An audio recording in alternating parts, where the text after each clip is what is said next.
எல்லோருக்கும் வணக்கம். மேடையில் அமர்ந்திருக்கும் அனைவருக்கும் என் முதல் நன்றிகள் தெரிவித்துக் கொள்கிறேன். பத்திரிகை ஆசிரியர்களுக்கும் விளம்பரதார் நண்பர்களுக்கும் இந்த படம் பற்றி பப்ளிக் நீங்கள் தான் கொடுக்க போகிறீங்க, விமர்சனமே நீங்கள் தான் செய்ய போகிறீங்க. நான் ஒன்றும் பேசுறதுக்கு இல்லை. நீங்கள் மனசு வச்சா எல்லாமே நடக்கும். படம் வந்து கிராமத்து படம், நட்பு, கிரிக்கெட் மேட்ச்சு, இது ரெண்டு தான் கதை. சொன்னாங்க இது என்ன இது கிரிக்கெட் வச்சு எல்லாம் நிறைய பேர் எடுத்துட்டாங்க, நீங்கள் எப்படிங்க எடுக்க போகிறீங்கன்னு கேட்கும்போது, நாங்கள் கிராமத்துலேருந்து வந்துக்கிறோம். அந்த காலத்தில் கோட்டிப்புல், அந்த கோட்டிப்புல் விளையாட்டில் இப்போ கிரிக்கெட்டே மாறிப்போச்சு. அங்கத்துக்கு கிராமத்தில் வந்து அதனால் இப்போ அது எப்படின்னு கேட்டாங்க. சாதிகமாக சொன்னோம். பரவாயில்ல, கிராமத்தில் நிறைய பேர் நீங்கள் எதோ செய்கிறீங்கன்னு சொல்லி எங்களுக்கு இந்த வாய்ப்பு கொடுத்தாங்க. புதுசாக ஒரு டைரக்டர் நம்ம நண்பர் வந்தாங்க, கதையை சொன்னாங்க, பிடிச்சி போச்சு, ஒர்க் பண்ணோம், படம் முடிஞ்சு போச்சு. மீதி உங்கள் கையில் தான் இருக்குது. நன்றி, வணக்கம். அனைவருக்கும் வணக்கம். இந்த படத்தில் என்னை நம்பி நடிக்க வாய்ப்பு கொடுத்த டைரக்டர் தாஸ்க்கு ரொம்ப நன்றி. விளையாட்டுக்கார ஒரு அண்ணனோட ஒரு குறும்பு தங்கச்சியாக நான் வந்து பண்ணியிருக்கேன். ரொம்ப நல்லா வந்திருக்கு படம். சாங்ஸ் எல்லாமே நல்லாயிருக்கு. படம் பெரிய ஹிட் ஆகணும். ரொம்ப சந்தோஷம். நான் நடித்த ஃபஸ்ட்டு மூவி இது. அதோட ஆடியோ லான்ச்சில் நான் இப்போ நிற்கும்போது எனக்கு ரொம்ப ஹாப்பியாக இருக்குது. தேங்க்யூ. வணக்கம். என் மதிப்புக்கு மரியாதைக்குரிய தயாரிப்பாளர் மனவளரும் ஐயா அவர்களுக்கும் வணக்கம். உண்மையிலே விளையாட்டுக்காரன் என்பது ஒரு சிறந்த படமாக வெற்றி பெறும். ஏன்னா நம்ம இந்தியாவில் 140 கோடி மக்கள் இருக்கிற இடத்துல உலகத்தில் எல்லா ஒலிம்பிக்கிலும் எல்லா நாடும் வந்து ஒலிம்பிக்கில் தங்க மெடல் முதல் இடத்துல வருது. ஆனால் விளையாட்டில் நம்ம பின்தங்கி இருக்கிறோம். இதை மாதிரி கிராமத்துலேருந்து விளையாட்டு வீரர்கள் வந்தால்தான் நம்ம இந்தியா வந்து ஒலிம்பிக்கில் தங்கப்பதக்கம் கிடைக்கும். அப்படிப்பட்ட இனி நடிகர்கள்லாம் வந்து ஏதோ பெரிய பெரிய ஸ்டார் தான் வரணும்னு இல்லை, நம்ம ஊர்லேயே எல்லாம் ஸ்டார் இருக்கிறாங்க. இந்த மாதிரி ஸ்டாருங்களாம் வரணும். இப்படிப்பட்ட சிறு சிறு படம்லாம் பெரிய வெற்றி பெறணும். ஏராளமான தொழிலாளருக்கு வேலை வாய்ப்பு கிடைக்கணும். புதிய புதிய டைரக்டருக்கு வாய்ப்பு கிடைக்கணும். இசையமைப்பாளருக்கு வாய்ப்பு கிடைக்கணும். இந்த மாதிரி தயாரிப்பாளர் ஏராளமாக வந்தால்தான் இந்தியா நாடு வளரும், தமிழ்நாடு வளரும், சினிமா வளரும் என்பதை சொல்லிக்கொண்டு நீங்கள் மேலும் மேலும் வளர வேண்டும். புதிய நடிகர் வளர வேண்டும். நம்ம ஊர்லேருந்து நடிகர் எல்லாம் வர வேண்டும். ஏதோ பெரிய உலக அழகிங்க தான் நடிகை என்பதில்லை, நம்ம ஊர்லேயே கிராமத்தில் அழகி இருக்கிறாங்க. இவங்களெல்லாம் வெற்றி பெற்று இந்த படம் வெற்றி பெற்று எல்லோருக்கும் நல்ல வேலை வாய்ப்பு கட்டு இந்த நாடும் தமிழ்நாடு முன்னேற வேண்டும் என்பது கேட்டுக்கொண்டு எனக்கு வாய்ப்பளித்த தோழர் ஐயா தயாரிப்பாளர் மனவளனுக்கு நன்றி தெரிவித்துக் கொள்கிறேன். நன்றி, வணக்கம். ஆமாப்பா, நீ தான் இன்றைக்கி யூடியூப் எடுத்தாலும் நீ தான் நல்லது நீ தான் பேசுகிற, கெட்டது நீ தான் பேசுகிற, மொத்தத்தில் நீ தான் பேசிகிட்டு இருக்க. அது நீ வந்து அமௌண்ட்டை குறைக்கணும். கேட்டு அடுப்புலேயே 5 லட்சம் கேட்குற ஹீரோவுக்கு எப்படி தருவாங்க? சின்ன படம்னா நீ அட்ஜஸ்ட் பண்ணி வாங்க மாட்டேங்கிற. அதான் என்கிட்ட சொன்னாங்க. 1 கோடி ரூபா போய் தெருவில் கோடி தான் நிற்கணும். வணக்கம். வந்திருக்க மீடியா நண்பர்களே, என்னுடைய பணிவான வணக்கம் தெரிஞ்சுக்கிட்டு, இந்த விளையாட்டுக்காரன் மெயின் இந்த பிரசர் நடந்த காரணமே தம்பி சத்தி சரவணுக்கு என்னுடைய சங்கத்து சார்பாக மிகப்பெரிய நன்றி தெரிவிச்சுக்கிறேன். சத்தி மேலே வா. உண்மையிலேயே நான் பெருமை சொல்கிறேன். என்னென்னா நைட்டு 7 மணி சத்தி ஃபோன் பண்ணாப்புல. பையன் வந்து நம்ம டைரக்டர் தாஸ் சடையன். நான் விஜயகாந்த் சார் கதை சொல்லும்போது நீ இப்போ இவர் கூட இருந்தாராம், எனக்கு ஞாபகம் இல்லை. நான் ஒரு கதை சொல்லி விஜயகாந்த் சார் போய் தர்மகர்த்தான்னு ஒரு கதை சொல்லி பேசும்போது கதையெல்லாம் கேட்டு நல்லா இருக்கு, என்ன சின்ன கவுண்டர் மாரி இருக்குது, கொஞ்சம் தெளிவு பண்ணிட்டு வாங்க சொன்னார். ஆனால் அப்போ 3 வருஷம் ஆகுன்ட்டார் விஜயகாந்த் சார். அப்போ பிடிச்சர் வந்து வெயிட் பண்ண முடியும்ட்டார். அவர் வந்து இவர் தான் என்னை கொண்டு விஜயகாந்த் சொல்லி கதை சொல்ல வச்சாரான். சங்கத்தை சொன்னாப்புல என்னால் நம்பவே முடியல. அதுக்கப்புறம் நானே அந்த அவருடைய டைரக்டர்லேருந்து இப்போ நான் வந்து உங்கள் ஸ்டேஜில் பேச வந்திருக்கேன். அப்போ என்ன சொன்னாலும் சத்தி சரணன் சார் ரொம்ப சின்ன படம், ரொம்ப கஷ்டப்படுறாப்புல, எப்படியாவது பண்ணி சொன்னாப்புல. சொன்னோன்னே சரி சத்தி நீ சொன்னால் கரெக்டாக சொல்லிட்டு இப்போ வந்தேன். இந்த ஃபங்க்ஷன் நடந்த காரணம் மெயின் சத்ய சரவணன், அடுத்தது நம்ம டேரக்டர் தாசு சடையன், அதுக்கப்புறம் மணவாளன் சொல்லணும். இந்த சால்வு போட்டு சொல்கிறேன்.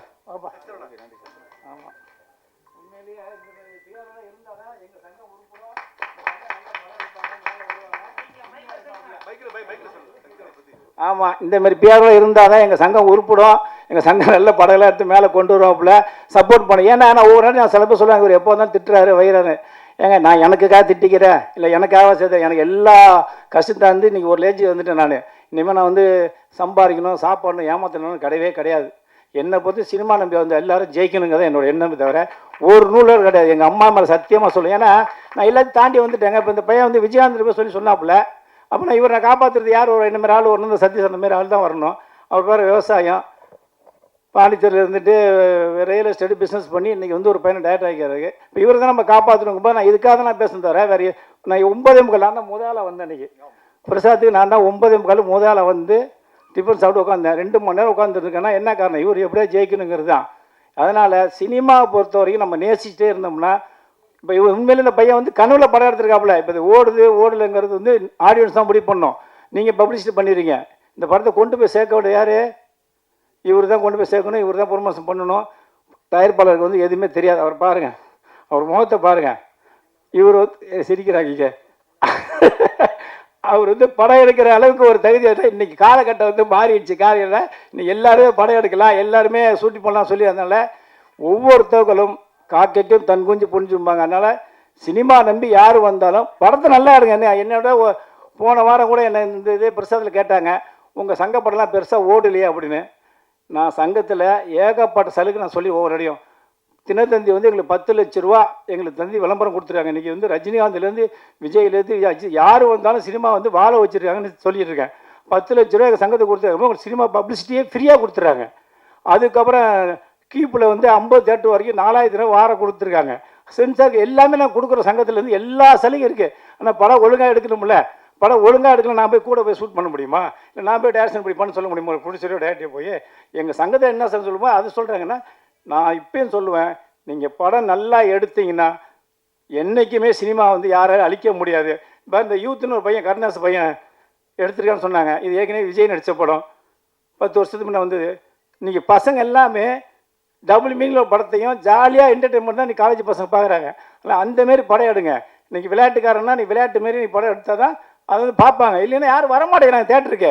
நம்ம தேட்டரை குறை சொல்கிறோம், டிஸ்ட்ரிபியூட்டரை குறை சொல்கிறோம், அப்புறம் யாருமே ஆடியோ சொல்லணும் குறை சொல்கிறோம், அப்புறம் படத்தை ஓட விட சொல்கிறோம். ஒன்றும் இல்லை, முழு சட்டை மாறேன்.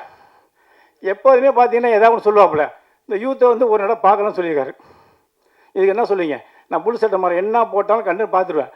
இது திட்டுறாரா வயிறாரா போகிறேன் பார்ப்பேன். அப்படிங்கும்போது ஒரு படத்தை நல்லாருன்னு சொல்லும்போது யாரும் வந்து நல்லான்னு சொல்ல மாட்டாங்க.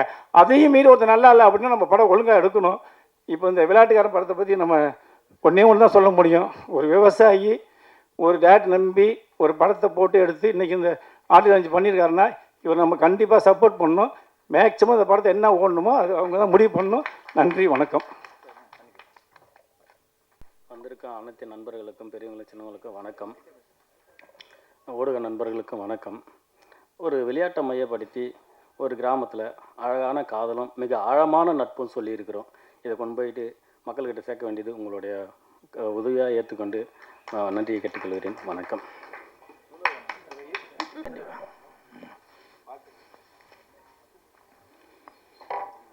மேடையில் அமர்ந்திருக்கும் அனைவருக்கும் வணக்கம். பத்திரிகை நண்பர்கள், ஊடக நண்பர்கள், இணையதள நண்பர்கள், தொகுப்பாளர் கவிதா மேடம், பிஆர்ஓ சக்தி சரவணன் சார், அனைவருக்கும் வணக்கம். மேடையில் பேசி கைத்தட்டல் வாங்குற அளவுக்கு நான் பெரிய பேச்சாளர் இல்லை, அதனால் தயவு செஞ்சு நீங்களே ஒரு தடவை கை தட்டிடுங்க. இந்த கைத்தட்டல்கள் அனைத்தும் இந்த விளையாட்டுக்காரன் அந்த படத்தோட டீமுக்கு தான் போய் சேரும். அதுக்கு காரணம் என்னன்னு பார்த்தீங்கன்னா, ஆக்சுவலாக இந்த விளையாட்டுக்காரன் அந்த டைட்டில் வந்து என் கூட ஒத்துப்போம். ஏன்னா இப்போ வரைக்கும் நான் எந்த ஒரு குறிக்கோளும் இல்லாமல் நான் பாட்டுக்காக வெளுத்ததெல்லாம் பால் அப்படின்னு அப்படியே வர பாதையில் நான் பாட்டுக்காக போயிட்டே இருக்கேன். எங்கள் அம்மா எங்கள் ஆயாலாம் அடிக்கடி சொல்லுவாங்க, விளையாட்டுக்காரனாக இருக்கானாப்பா, இன்னமும் புத்தி இல்லாமல் அப்படியே ஏதோ அப்படி இருக்கிறானே அப்படின்னு சொல்லுவாங்க. அதனால் இந்த டைட்டில் பார்க்கும்போது அப்படியே எனக்கே ஒரு இது தோணுச்சு, இன்னமும் புத்தி இல்லாமல் தான் இருக்கிறான் இப்போ கூட பாருங்கள், இந்த படத்தில் இவ்வளோ பேர் நடிச்சிருக்காங்க. ஆனால் இந்த படத்துக்கு என்னை கூப்பிட்ருக்காங்க. அந்த இடத்துல இந்த படத்தில் சம்மந்தப்பட்டதோ இல்லை படத்தோட பேரையோ வெளியில் பிரபலப்படுத்தணும் அப்படின்றதுக்காக நான் ஒரு பேட் எடுத்துகிட்டு வந்தேன், பால் எடுத்துகிட்டு வந்தேன். அந்த கீர்த்தி கூட வெளியில் கிரிக்கெட் விளையாடுற மாதிரிலாம் பண்ணேன். இது வந்து பார்க்குறவங்களுக்கு ஒரு ஒரு விளையாட்டுத்தனமாக தான் தெரியும், என்னப்பா இவன் அப்படின்னு. என்னோடய குடும்பத்துலேயும் யோசிச்சு பாருங்கள், இதெல்லாம் எப்படி அக்செப்ட் பண்ணிப்பாங்கன்னு. என்ன பண்ணுறது, இதுதான் நான் சொன்னேன், இன்னும் நான் விளையாட்டுக்காரனாக தான் இருக்கேன் அப்படின்னு. அதுவும் இல்லாமல் இந்த படம் கவிதா மேடம் சொன்னாங்க, இந்த மாதிரி பாட்டு பாடி ஆரம்பிங்க அப்படின்னு. உப்பு இல்லா கடல் இருக்குமா, நட்பு இல்லா வாழ்க்கை நிற்குமா. தம்பி, உப்பு இல்லா வாழ்க்கை இருக்குமா, நட்பு இல்லா கடல் இருக்குமா. ஸோ அப்படி இந்த படத்தில் வந்த பாட்டு நட்புக்காக ஒரு இந்த கதையில் இம்பார்ட்டன்ட் கொடுத்துருப்பாங்கன்னு நினைக்கிறேன். ஸோ தாஸ் அவர்களுக்கு, இயக்குனர் தாஸ் அவர்களுக்கு என் மனமார்ந்த வாழ்த்துக்கள். லெஃப்டில் வாங்க, ரைட்டில் வாங்க, லெஃப்டில் வாங்க. தாஸ் அவர்களை வந்து கிட்டத்தட்ட எனக்கு ஒரு 15-20 வருஷமாக தெரியும். நான் அப்போது நடிக்கிறதுக்கு சான்ஸ் தேடி ஆஃபீஸ்லாம் போகிறப்போ நிக்காட்ஸில் ஆஃபீஸ் பாயாக இருந்தார், ஏவிஎம்மில் இருந்தார், சிஜே சினிமா விஜயகாந்த் சாரோடது இந்த நிறைஞ்ச மனசு இதெல்லாம் பண்ணாங்க இல்லையா, அந்த இதெல்லாம் இருந்தேன் நான். ஸோ அப்போ வந்து இப்போ சினிமா அதே பற்றி பேசிகிட்டு இருப்பார். அப்புறம் ஆஃபீஸ் பாய்க்கு முன்னாடி வந்து இந்த தபேலா வாசிக்கிறவங்க, மியூசிக் இன்ஸ்ட்ருமெண்ட்டு உள்ள அவங்க தானே, அவங்க அசிஸ்டண்டாலாம் போவார். ஸோ அப்படி சினிமா மீது ரொம்ப ஆர்வம் கொண்டவர் அவர். இன்றைக்கி ஒரு கடின உழைப்பு மூலம் இன்றைக்கி இந்த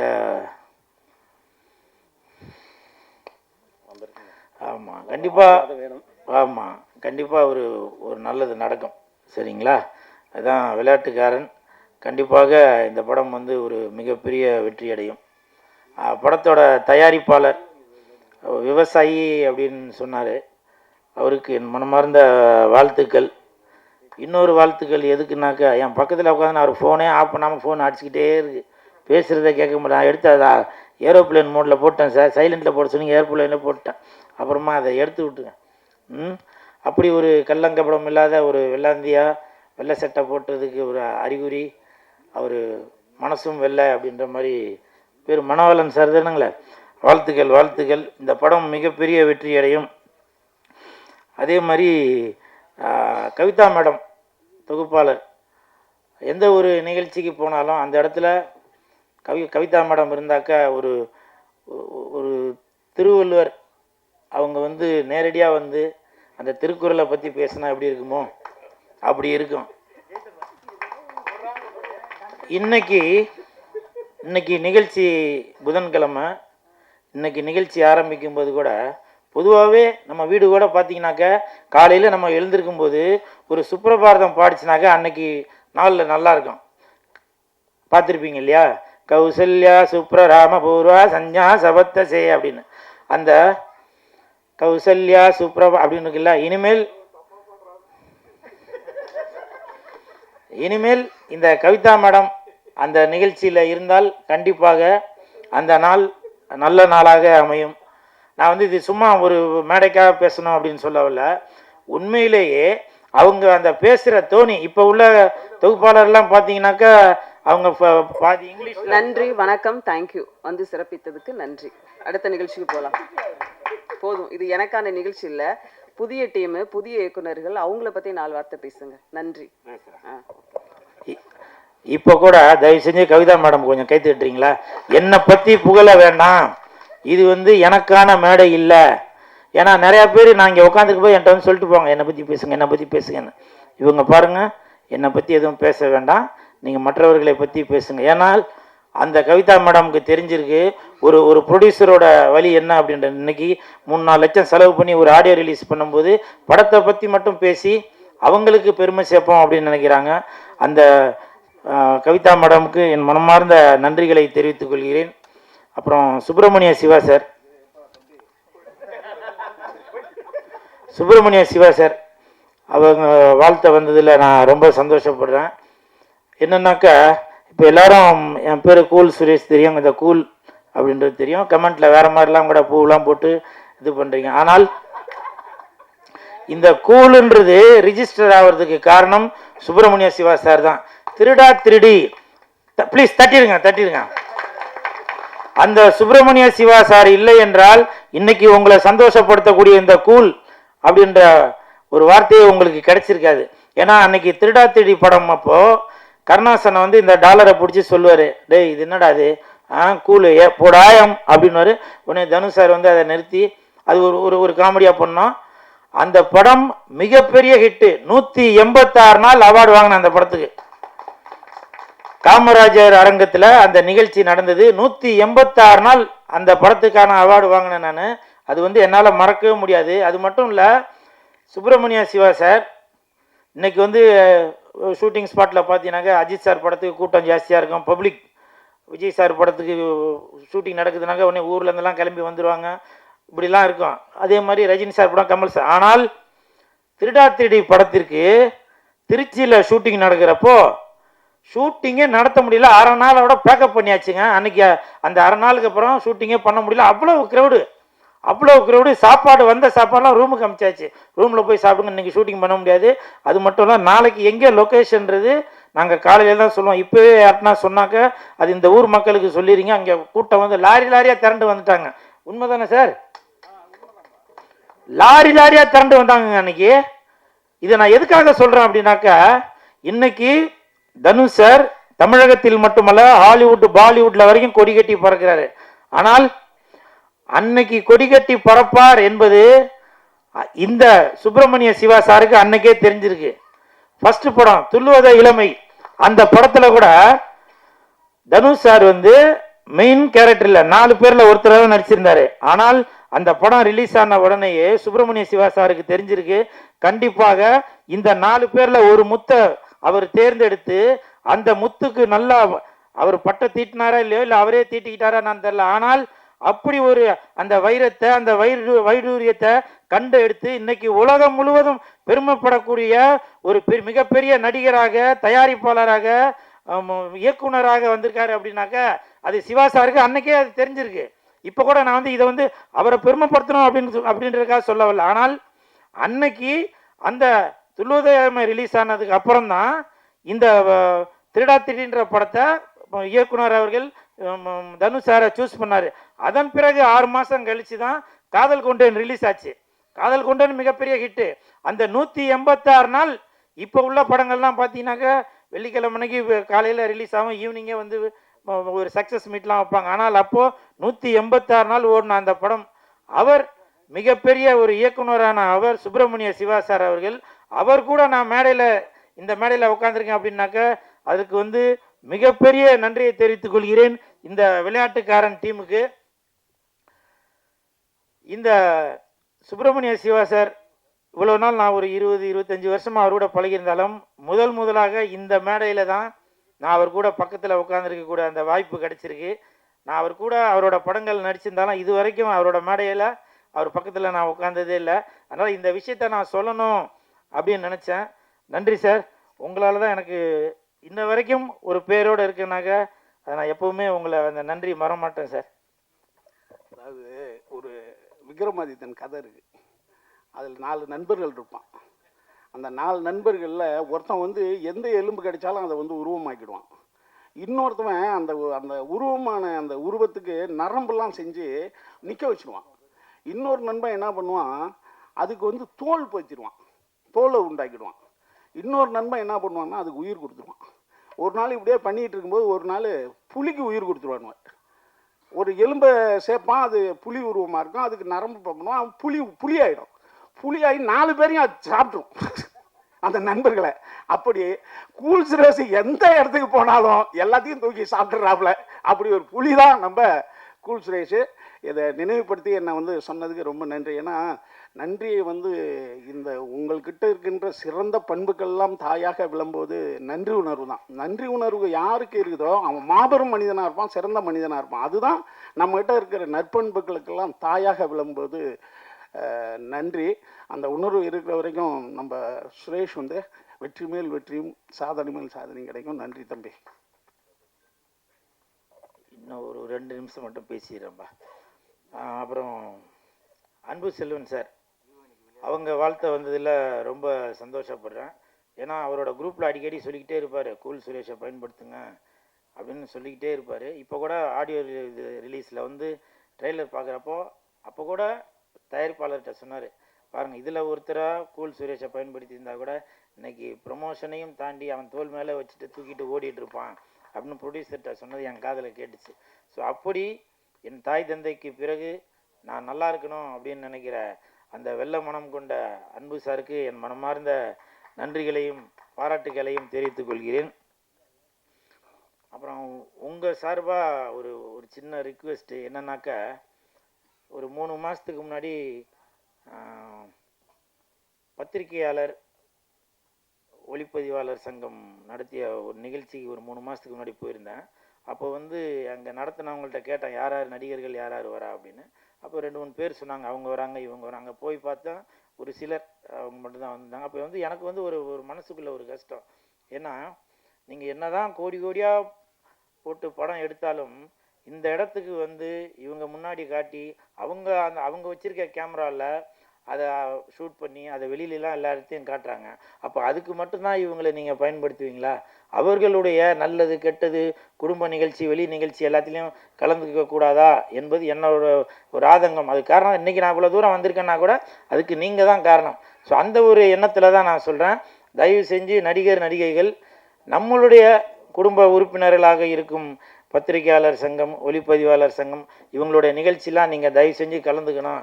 அந்த நேரம் மட்டும் நம்மளோட படத்துக்கு மட்டும் ப்ரமோஷனுக்கு மட்டும் பயன்படுத்தினா போதும் அப்படின்னு நினைக்கிறீங்க. அது வந்து எனக்கு ஒரு மிகப்பெரிய மன வருத்தம். இது என் மனசுலேருந்து சொல்கிறேன். இது சொல்கிறது கூட எனக்கு இது இருக்கான்னு தெரியல. இருந்தாலும் நான் கண்கூடாக பார்க்குறதுனால உங்கள் ஒருவனாக எனக்கு சொல்லணும் அப்படின்னு தோணுச்சு, அதுக்காக தான் சொல்கிறேன். அப்புறம் இப்போ சமீபத்தில் பார்த்தீங்கன்னாக்கா கேப்டன் அந்நியார் அவர்களை பற்றி சில தவறான செய்திகள்லாம் போட்டுட்டு வரீங்க. 1.5 கோடியில் கார் வாங்கிட்டாங்க, திமுக கூட இணைஞ்சதால் 300 கோடி பணம் கொடுத்துருக்காங்க, அதில் வந்து ஒரு பெரிய ஆடம்பர கார் வாங்கிட்டாங்க அப்படின்னு சொல்லி ஒரு பொய்யான தகவலை சொல்லிட்டு வரீங்க. ஏன் கேப்டன் குடும்பத்திற்கு ஒரு 1.5 கோடியில் கார் வாங்கிறதுக்கு கூட அவங்களால முடியாதா? அது மட்டும் இல்லை, அந்த கார் வாங்கியே கிட்டத்தட்ட 1 வருஷம் 2 வருஷம் கிட்ட ஆகுது. நான் அந்த காரை நான் ஏற்கனவே பார்த்துருக்கேன். அப்படி இருக்கும்போது உங்களுக்கு பிடிக்கலனாக்க விட்டுட்டு போயிருங்க. அதை விட்டுட்டு எதுக்கு ஒரு தவறான செய்தியை கேப்டன் குடும்பத்தின் மீதும் தேமுதிக மீதும் எதுக்கு ஒரு தவறான செய்தியை பரப்பிட்டு வரீங்க? அப்படி நீங்கள் கேப்டன் மேலே உங்களுக்கு அவ்வளோ அக்கறை இருந்துச்சுன்னா, தேமுதிக மேலே உங்களுக்கு அவ்வளோ அக்கறை இருந்துச்சுன்னா, போன எலெக்ஷன்லாம் நிற்கிறப்போ கேப்டனை ஜெயிக்க வச்சிருக்க வேண்டியதானுங்க.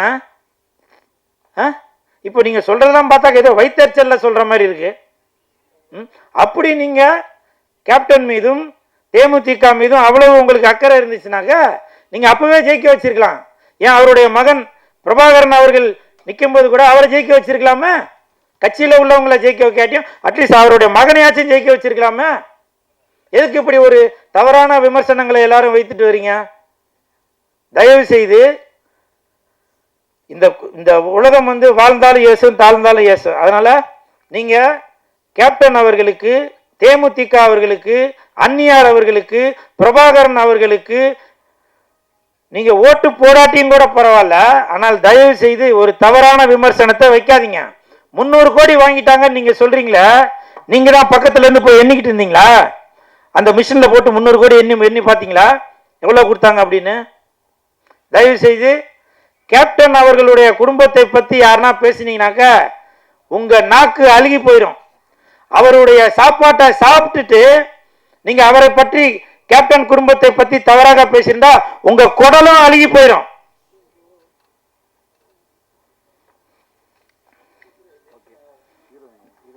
நன்றி, வணக்கம்.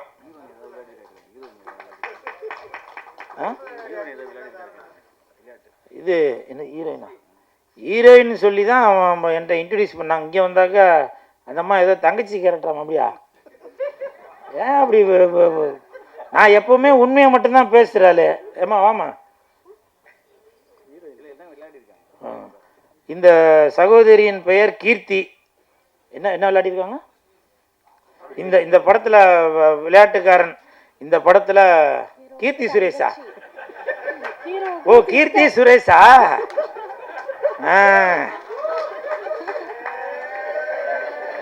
நல்லா இருக்கு, நல்லா இருக்கு, கிடைச்சிருச்சு போல. அப்போ இந்த பக்கம் யார் போட்டா போடுவீங்க? யாரு?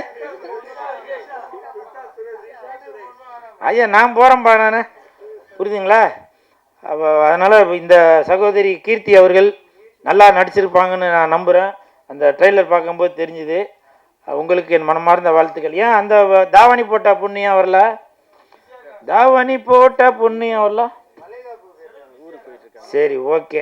எனிவே இந்த ஹோல் டீமுக்கும் என் மனமார்ந்த வாழ்த்துக்கள்.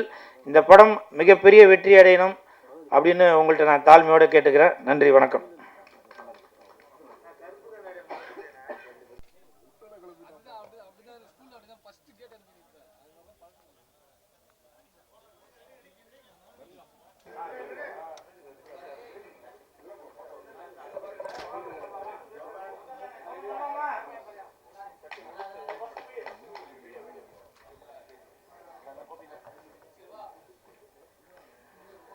வந்திருந்து சிறப்பித்த அனைவருக்கும் எங்களுடைய அன்பும் நன்றியும். Thank you so much. நன்றி.